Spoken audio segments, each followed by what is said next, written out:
भगवद्गीता हा सृष्टीवरील सगळ्यात मोठा सकारात्मक ऊर्जेचा स्रोत आहे.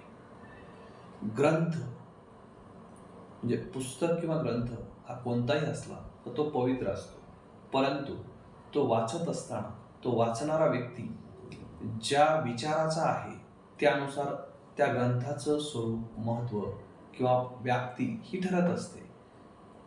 आणि तो व्यक्ती त्याच्या श्रद्धेनुसार, आस्थेनुसार त्या ग्रंथाचं नामकरण किंवा त्याची व्याप्ती हा ठरवत असतो. शेवटी हा ज्याचा त्याचा विवेकाचा, ज्ञानाचा, उंचीचा भाग आहे. परंतु कुणाला काही जरी वाटलं तरी शेवटी अंतिम निष्कर्ष हाच आहे की भगवद्गीता हा सकारात्मक ऊर्जेचा स्रोत आहे.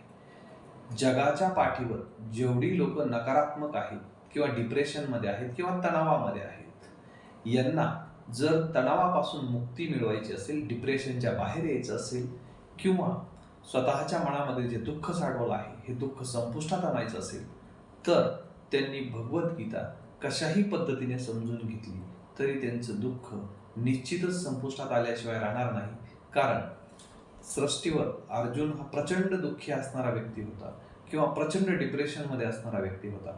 आणि अर्जुनासारख्या प्रचंड डिप्रेशनमध्ये असणाऱ्या व्यक्तीला डिप्रेशनच्या बाहेर काढण्यासाठी जो ज्ञानबोध झाला किंवा भगवान श्रीकृष्ण यांनी जो ज्ञानबोध दिला तो ज्ञानबोध म्हणजेच गीता आहे. आणि सर्वसामान्य माणसाच्या जीवनामध्ये जे काही प्रश्न, अडचणी, समस्या वारंवार उद्भवतात, ह्याच समस्या, हेच प्रश्न, ह्याच अडचणी अर्जुनाच्या मनात होत्या.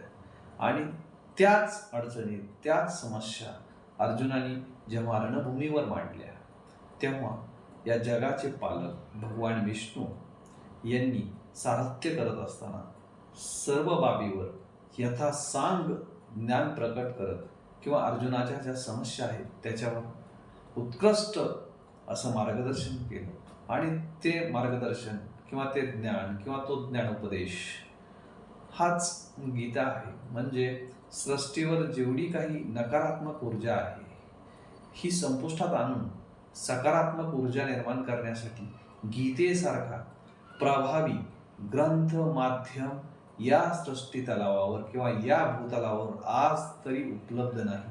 म्हणून श्रद्धा, आस्था असो अथवा नसो, परंतु जीवनातील दुःख मुक्तीसाठी गीता ही वारंवार अभ्यासली पाहिजे.